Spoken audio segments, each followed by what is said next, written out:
Hi guys, Caitlin here from Big Apple Stitching. Sometimes I regret that name. It's a little corny. Anyway, welcome back to my channel if you're coming back. Welcome if you're new. Thanks for joining me here. I don't know why. Does anybody else feel like the longest part about doing a Flosstube video is always getting started? It seems like it always takes me, I don't know, 15 minutes to get into it and stop feeling awkward and get used to talking to the camera again. And usually whenever I sit down to start is right when the cats start getting into things and doing things that they're not supposed to be doing. We have a visitor here. Right? Anyway, so I guess let's skip the introduction part because I'm terrible at those, and let's just get right into it. I cannot believe it's August already. June flew by, July flew by, and here we are with the summer being almost over. The last time I saw you guys, I was dealing with the great internet crisis of 2018. I'm back, obviously, so it's fixed. We have service now. We ended up back with our original provider. Long story short, we had a line down. We had Spectrum. A line went down. Spectrum was repeatedly not fixing it. It was a situation that required multiple people to come in a truck with like a lift and a bucket to go up and fix the line that was broken way up on a pole that was inaccessible by just one human on foot. And they repeatedly sent one person with no ladder. Why? I don't know. We tried to switch to Verizon. We couldn't get Verizon to take our money. Strange thing. They kept not showing up for installations. We couldn't get anyone on the phone. It became another kind of nightmare. Then we couldn't get any other providers in our area to give us service because they all had non-compete agreements with Spectrum, where they just agreed to divide up the territory and they wouldn't compete with each other there, so they wouldn't offer service in territories that weren't theirs. So back to Spectrum we went. Luckily, they eventually sent a guy who was very nice and did some really cool Spider-Man moves to climb up. He literally climbed up the side of our building, jumped across some roofs, spliced us into another neighbor's line, and so we have service again. Just in time for the governor to decide Spectrum is no longer allowed in New York State, so who knows where we'll be in 90 days, but in the meantime, I can watch Flosstube again and record Flosstube again, and that's what it's all about, right? So, the mug of the day is this carrot mug. Oops. I don't know why, but this mug always makes me think of Dawn, Frosty x Stitch. I have no idea why. Dawn has never expressed any particular interest in carrots, to my knowledge.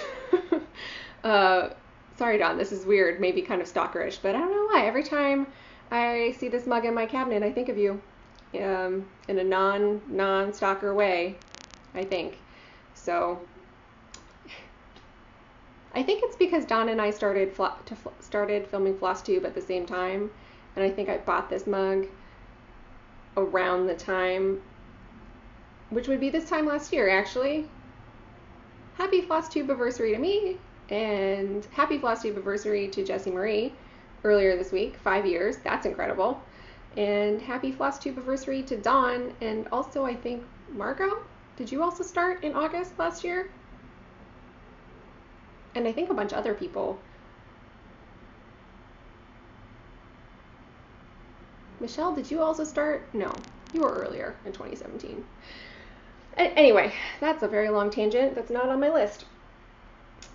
So after the internet crisis, we we went to Ontario to visit my family, which was great. It was nice to see everyone. We went to Ottawa, and we were on the hill for Canada Day. Saw the snowbirds fly overhead, saw some fireworks.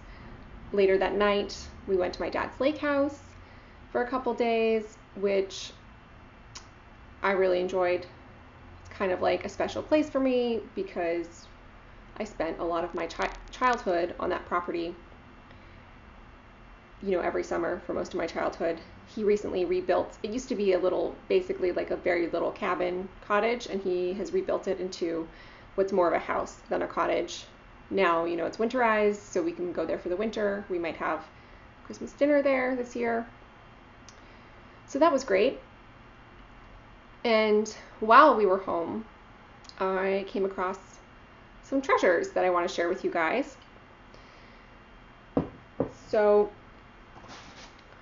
first thing I want to share, so last spring, Brian Blitstitch showed an old knitting magazine he had from the 80s or 90s, and he showed a pattern for this from the magazine and said he was thinking about doing it. And I commented that I remember that my great-grandmother had made it for me. And I remembered it from my childhood. When we were home, it turns out my mom had saved it. So this is a doll that my great-grandmother knit for me. This is Cinderella before she meets the fairy godmother. And then you take her and you turn her inside out, and she's ready for the ball with her fan. She's coming apart a little. But so I thought that was interesting because I totally forgot about this until Brian showed his video last year, and then I was like, oh yeah, I remember loving that as a kid, and I wonder what happened to it. And it turns out my mom had saved it all this time. So we've come full circle, I guess. But there's that. Some other treasures I came across. So I think I remember I told you that my grandmother and my great-grandmother both knit, and they both did cross stitch. I showed you the chairs I inherited from my grandmother that her and her mother, my great-grandmother, recovered with that needlepoint design a couple of videos ago. Here's a picture of them. So this is my grandma, Jackie, and her mom, my grandma Fry. And you can see behind them, my grandmother's home had so many cross-stitch pieces on the wall. There was at least one in every room. I remember that. And I'm not sure which one of them made these. I think my great-grandmother did more stitching than my grandmother did, but there's this clock. It's like, hard to tell from this photo, but it's a clock that's a cross-stitch cat. And then this other cross-stitch cat piece that says, "Love me, love my cat." So I think I mentioned a few times that they've stitched, and my grandmother passed away maybe a decade ago, and that was before I was interested in stitching. And then my grandfather, her husband, passed away last March 2017. And I kind of always regretted not asking him. By that time I was cross-stitching, but I was just getting into it. I had just found Flosstube. I had made a couple small things. It was less of a passion and more of just a stress management thing for me. And something I've always regretted is that I never, while he was still alive, I never asked him what he did with all the cross stitches that were in my grandmother's home. Because there was one in every room. And when I was younger, she tried to teach me when I was younger. She also tried to teach me how to knit. Here's another picture. This is me as a surly 11-year-old. It says on the back, age 11, almost 12. I'm wearing a Backstreet Boys t-shirt, and this is when the summer she tried to teach me how to knit. This project was swiftly abandoned, just like the cross stitch she tried to teach me the summer before, and thrown away, I'm sure. But anyway, I always regretted not asking my grandfather about it before he passed away and what he had done with her cross stitch pieces, because after she passed away he moved to a smaller home, and I didn't see those anymore. They weren't on his wall. So since he passed in the past year, I have been kind of asking my dad to see if he could find in my grandfather's belongings any of those. And I really truly thought they were all gone. There was a couple. I tried to explain to him, first of all, anybody who doesn't cross stitch doesn't really understand what cross stitch is. So I remember asking him for needlework, and then he brought me some doilies one time when he visited, which is needlework, but it wasn't what I was talking about. And I kept trying to explain to him that no, these were all these framed things that she stitched, and he didn't remember them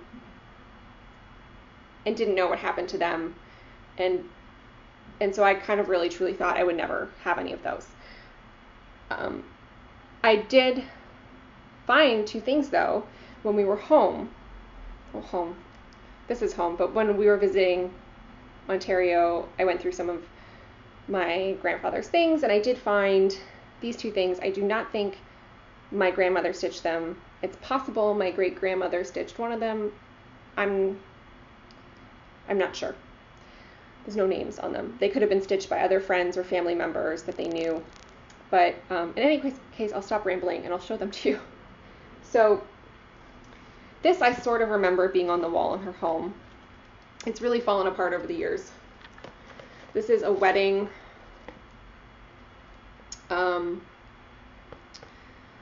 gift that somebody must have made for her. And you can see it's on Aida, ivory Aida, and it hung like this. It's meant to look like a scroll. So somebody starched it or glued it here, and then these flowers were hot glued on. And my grandmother, the grandmother I knew was my grandfather's second wife. So that's why, if you're wondering, like, my grandparents got married in 1982, that's weird. He got remarried. So when my father was an adult, but before I existed. So she was the only grandmother on my dad's side that I knew, because my dad's mom had passed away prior to my existence. And we were quite close. So anyway, I'm rambling because I'm feeling emotional. I'm trying to maintain composure. But so this is, I don't know, it looks like 14 count ivory Aida that's been glued or starched here. I'd like to do something with this. I'm not sure what. I'm probably going to remove these flowers. I might cut this and try and put it into a frame. I think the quote is nice. The stitches are beautiful. And it looks like it's just done with DMC. So there's that. And then this one is really pretty. It's funny because I very vividly remember a different wedding sampler that hung in her dining room that was pink and blue, and it had little doves on it and little bells, like wedding bells. And nobody's come across that, but these two that I don't remember, I came across. So they must have been somewhere in the house. Whew. I'm like 15 minutes in and this is all over the place. I'm sorry. It's hard to talk about things like this without rambling by yourself in your living room. Or your neighbors are walking by looking at you through the window. Anyway, I also found this. So This is really beautiful.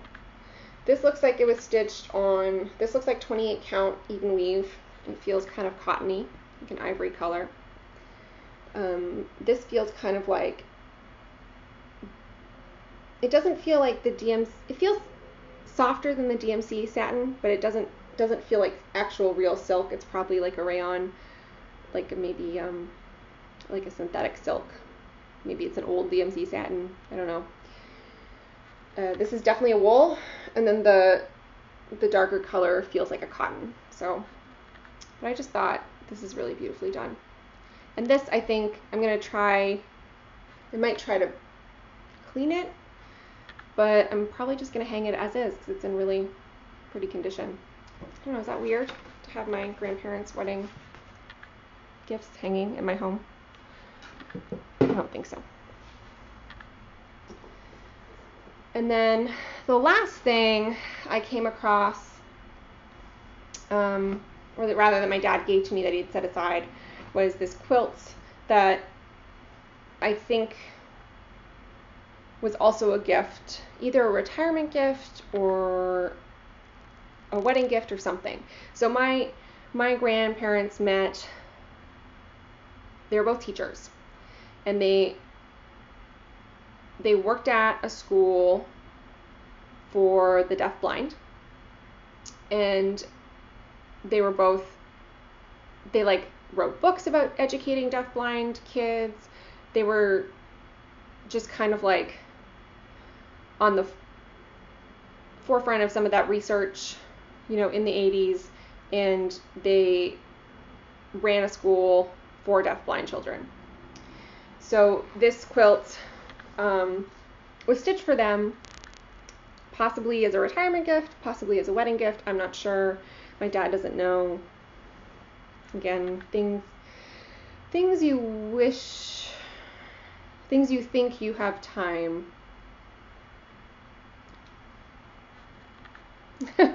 Things you think you have time to ask that you don't have time to ask.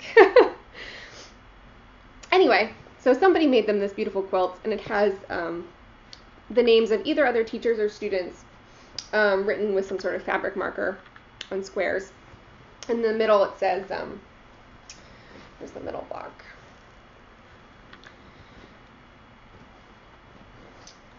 Well, somewhere it says thank you. On one of these blocks it says thank you, but I thought I would share that for my quilting friends.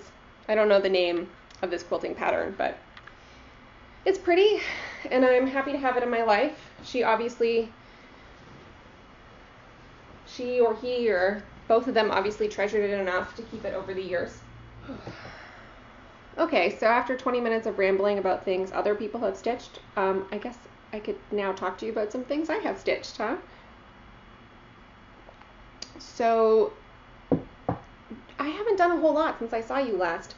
June and July were very busy with traveling. After we went to Ontario, we went to Pennsylvania for 4 or 5 days to spend 4th of July, and a few days after that at a lake house with our friends. Dylan's close group of friends, he's very fortunate in that he's remained close friends with some of the guys he went to elementary school with. And they do an annual 4th of July lake house trip. So we went to participate in that for a few days, which was nice. And then after that, we got home. We basically got home, unpacked our suitcase, washed our clothes, were here for a couple days, and then we drove to Virginia for a couple days. Dylan's grandfather passed away earlier this year, and so Dylan's grandfather and grandmother have a cabin in the mountains of Virginia that they built in probably the 70s.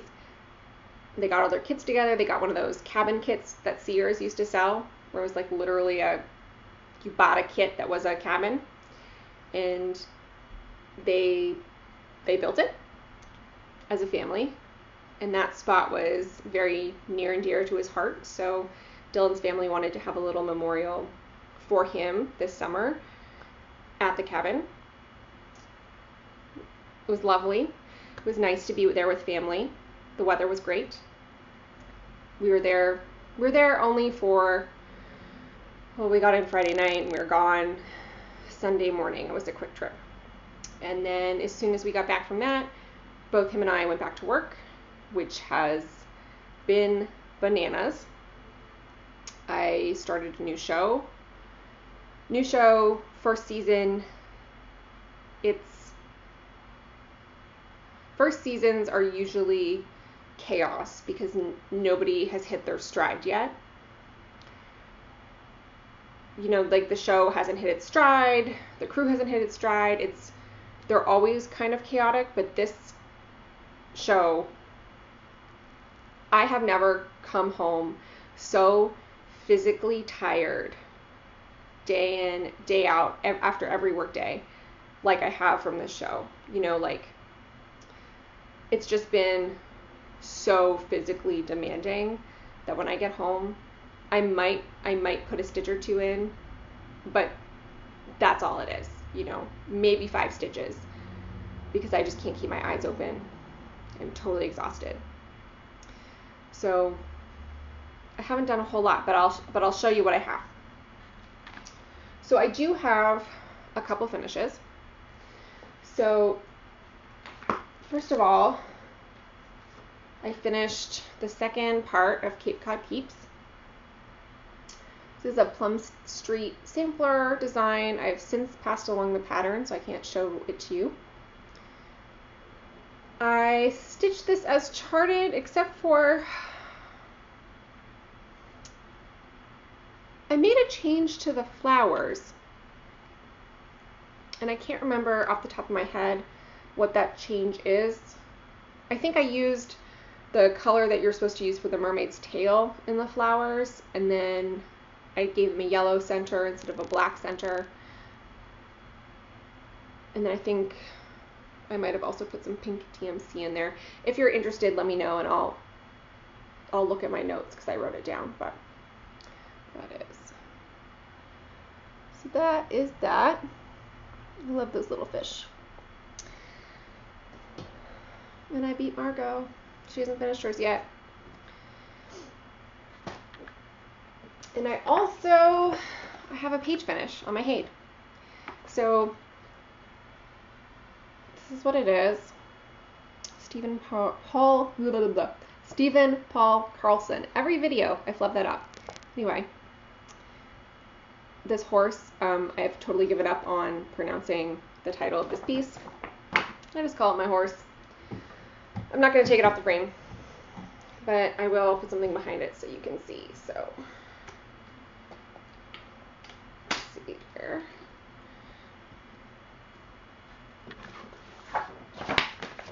So I finished that page that says nose.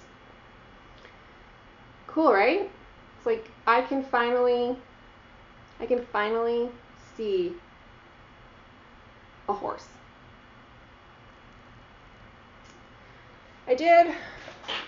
There's some mistakes in, let me just get on this side, in here. So it doesn't really, so that is, you see this like Celtic frame that goes around him. In here, there's some mistakes in there so that it doesn't look exactly like it's supposed to. I'm hoping that when the rest of the frame comes down around here, it won't matter. You know, like these shapes aren't, I got off in it somewhere in there and I thought, oh, it's close enough, I'll just fudge it. And then after I was done and I stepped back, it doesn't really look right, but I'm not gonna rip it out. I'm just gonna hope that as the band continues down there that it'll look fine. So I actually had this with me when we were on vacation at the lake house with our friends, and so somebody there asked me how my cross stitch was going because they all know that I stitch, and they asked if they could see what I had brought with me, and I don't know what possessed me to say yes, but I brought this out to show them, and Dylan later like told me that he was so shocked that I brought it out because, you know, it was a party type atmosphere. There was Cheetos everywhere. There was red wine in cups hanging out. You know, people had been eating burgers and hot dogs, so he was really shocked that I brought it out to show them. And then he was also shocked that I let other people hold it. Looking back, I don't know. That was silly. Nothing happened. Not a single person spilled anything on it, but I would not do that again because that could have been disastrous. But it was, I don't know, I guess I just got caught up in everybody like oohing and awing over it and being all impressed. So, because it is, you know, it is pretty impressive to make something like that, to work on it for a long time. I've been working on that for like, it'll be 2 years in January. Okay. So that is all that I have finished. That page finish and the Cape Cod keeps. And then I've only really worked on 2 other things since I've seen you last. So I've been working on my cat and mouse, and I will insert a picture of where you saw it last here. And this is, well, I don't have the chart with me, but this is Kathy Barrick's Cat and Mouse. I'll insert a picture of it. And this is where I'm at. I think I've just done this and maybe brought down some of the sky since you last saw me, and then I did this guy up here. But what I really should do is make this a focus piece for August just to get it done, because I'm more than halfway now. And the only other thing I worked on is a new start. When we were on our way to Ontario, I'm the driver. Dylan doesn't have a driver's license. So when we go to Canada, we drive because it's cheaper and it allows us to, I don't know, make our own schedule, you know, rather than sitting in the airport and inevitably missing a connection and then getting stuck in Toronto, which always happens every time I fly from New York to Ottawa. I inevitably miss a connection because I get stuck in customs, and then I'm stuck in either Montreal or Toronto for 8 hours doing nothing.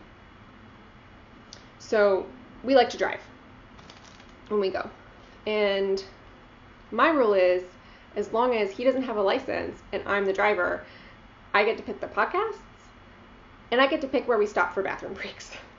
And we needed a bathroom break, so we stopped at Joann's.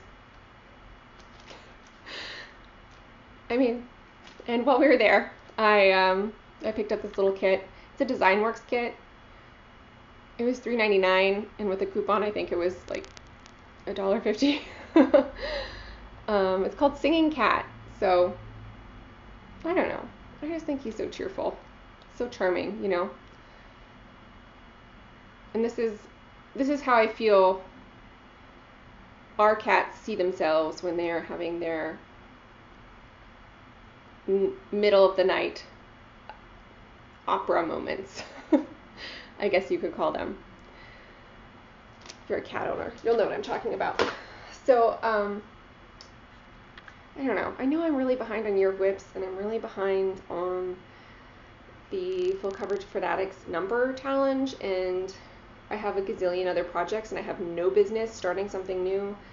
But I just felt like it. I don't know. So I started it. This kit came with 14 count Ada, which I subbed out for this scrap of, picture this plus dwarf. And it's the crystal sparkly version. So that's what I have. This is his arm there, and then the side over here that I've started. I think this is going to be one of those projects where the back stitch really makes it. But, so yeah. I'm just loving the colors on this one and the sparkle, and enjoying,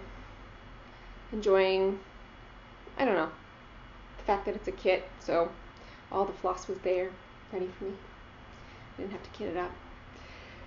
So that's what I've been working on, which is not, it's kind of a pitiful amount for 2 months. I know, but I'm just life gets in the way sometimes.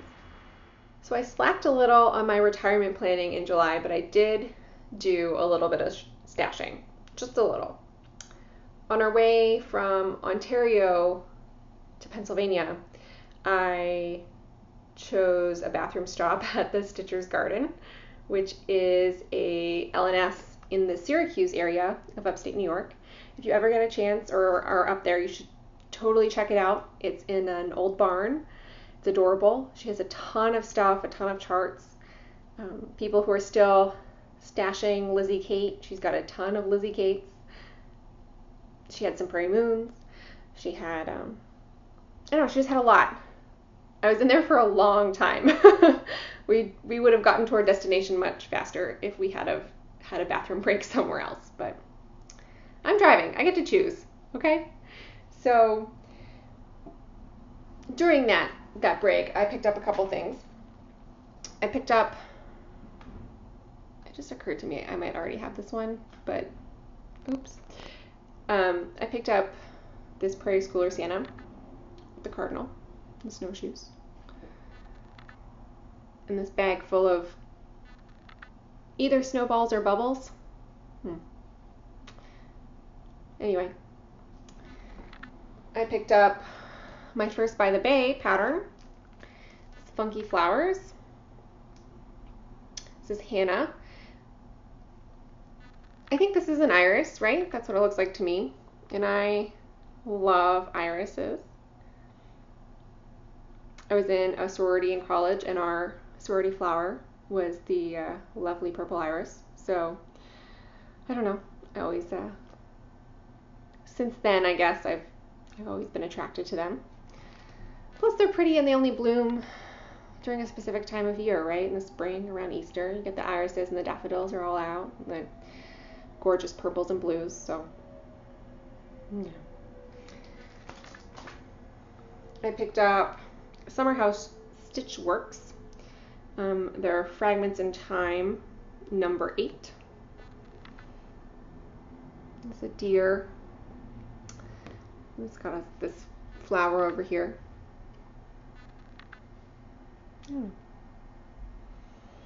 It's a little more,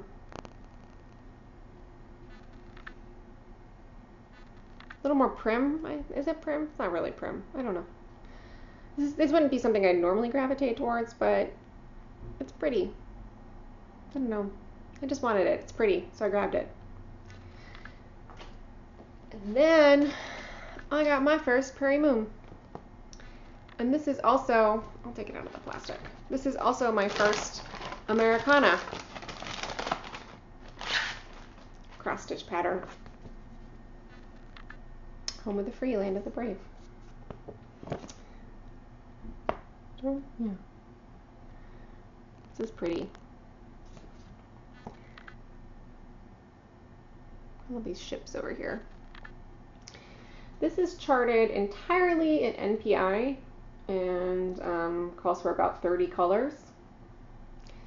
I don't know if I'll do it in NPI. I have to think about it. They don't look particularly variegated.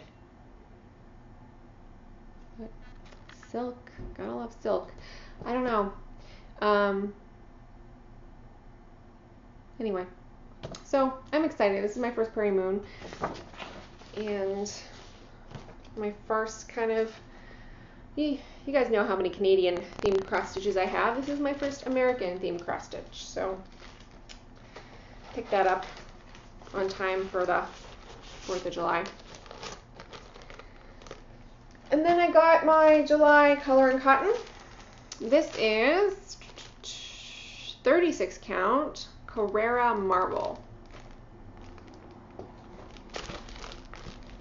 Look at that. It looks a little more purple in person. It's like really pretty gray color. Gotta love gray fabric. It's got like a slight purple tone to it. It's gorgeous. I also bought, it's obviously not here yet, but I did buy Angela's Halloween mystery box, which I'm really excited about. I don't normally stitch Halloween, but I don't know, she's so great with color, and her stuff, I love her floss. I love her fabric. She's fantastic with color, and she is really great with color palettes. So I figured just because it's a Halloween themed box doesn't mean I have to stitch a Halloween pattern with it. It's going to be, everything that she sends is going to go together beautifully. So I don't know, maybe that's where the solution to my coffee Quaker problem is, that I've been stitching, that I haven't worked on in a year because I hate the colors I chose and I feel overwhelmed with how to fix that. I'm not confident with colors like some people are. And Angela she just has a great eye for color. So I'm confident that that box is going to be worth every penny. So I put a deposit in on one. I think the full balance is due in September. I don't know. Anyway. So, yeah, that's everything I bought. Do I have anything else to talk about? Oh. Plan-wise, I'm really behind in By the Numbers, and I'm really behind in Year of Whips. Looking at the goals I set for 2018 for myself, I wanted to complete the By the Numbers challenge, and I wanted to complete the Year of Whips challenge. I don't know at this point if I can complete both challenges. I think I need to pick one to focus on. I feel that I should focus on Year of Whips because it makes more sense to try and finish more projects than to put more stitches into my Haid. At the same time, doing the By the Numbers challenge will get that thing closer to being done. I mean, I've done 2 pages out of 20. How many pages is this? 2 pages out of 26. So in 2 years. So I do need to pick up the pace. I don't know. But then maybe it makes more sense just to pick. I have at least three Year of Whips projects that are more than halfway complete, that if I just buckled down and focused on them, I might get finished. I don't know. So my plans are I have no plans and I don't know what I'm doing with my life. And really quick, I don't usually do a I'm all into segment. I love it when you guys do those. I love hearing about everything you're buying, stitching and not stitching related, everything you're watching, everything you're reading. I love it when people do books. I don't do books because I don't read them enough. But every time Michelle recommends a book, I put it on my Amazon wish list. Every time Jessie recommends a book, I put it on my Amazon wish list. I have this like whole save for later section in Amazon of books people recommend. Anyway, something that I'm all into that I think some of you guys would love is Dylan and I just sat down and watched, like in one weekend, the entire series of Glow.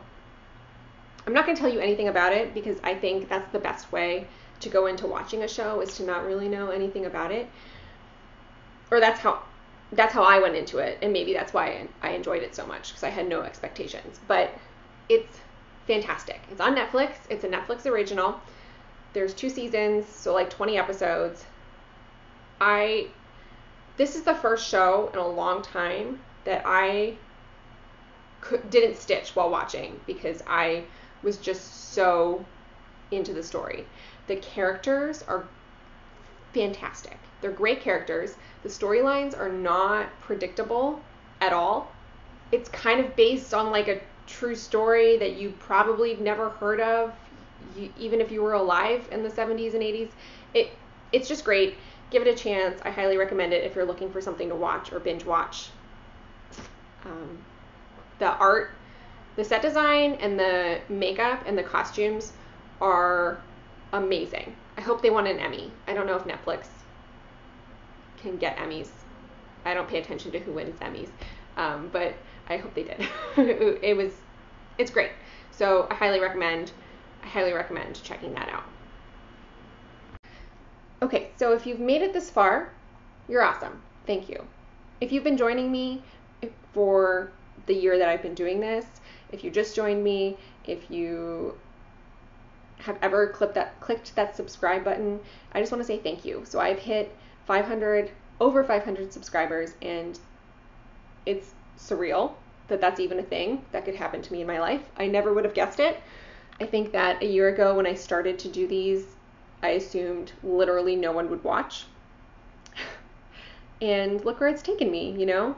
I went to a retreat, I've met some amazing people, I've made friends, you know, I've made friends in other states, in other parts of the world.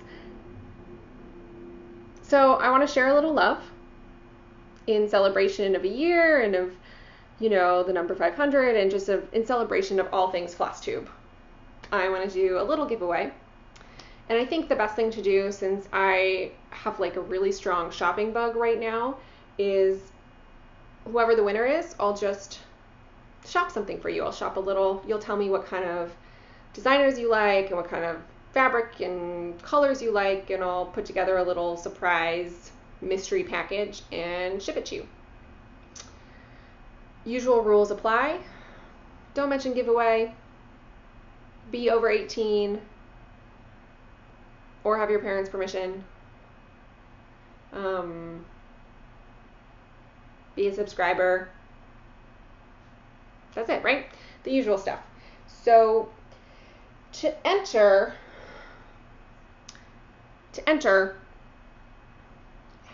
I want you, okay, so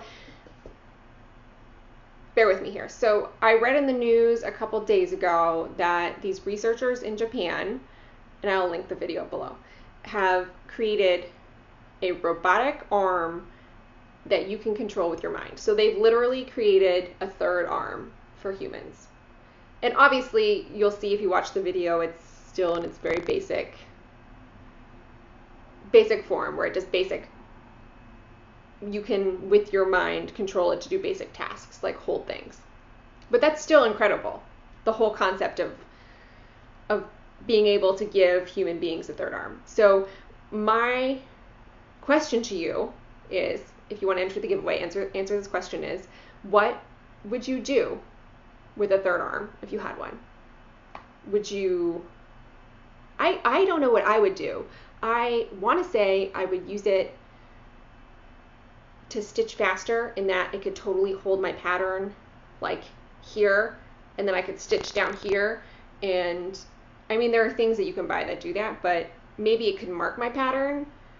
That's what I would use it for. So I could stitch and it would mark my pattern as I go, because then I wouldn't have the like thing I have when I'm doing full coverage, where I do stitches and then I have to go to my iPad and like mark in what I've done. So that's definitely what I would use it for. And I would also use it so that I could eat candy while I stitched without having to get my other hands all dirty. And what else could I use a third arm for? I would make the third arm do, it could change the channel, or like change the volume while I'm stitching. It could comment on your videos while I'm stitching, so I wouldn't have to pause. There's probably other uses for a third arm that don't involve stitching. I can't think of any, but if you can, let me know. It doesn't have to be stitching related, but yeah, so tell me what you would do with the third arm. And that'll be the giveaway question. And we'll make the deadline for that. We'll go ahead and make that deadline. I don't know what I'm looking around for. I don't have a clock or calendar in this room. We'll make that deadline. Let's make it September 18th. That gives you over a month. So September 18th, enter by then. I'll make a video after that, announce the winner. I'll buy you some cool things. I'll send you some cool things. Yay, Flosstube. Anyway, thank you so much, guys, for watching. Thank you for your comments. Thank you for your likes and your subscriptions, and, you know, just for being there. Thank you for being a friend.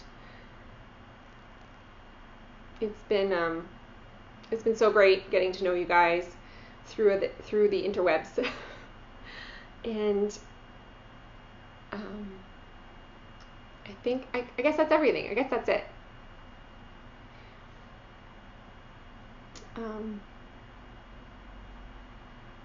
My brain is empty. So so that must be it. So I'm going to say goodbye. Thank you so much. And I'll talk to you guys soon, right? Have a great rest of the summer, and I will see you guys hopefully before September.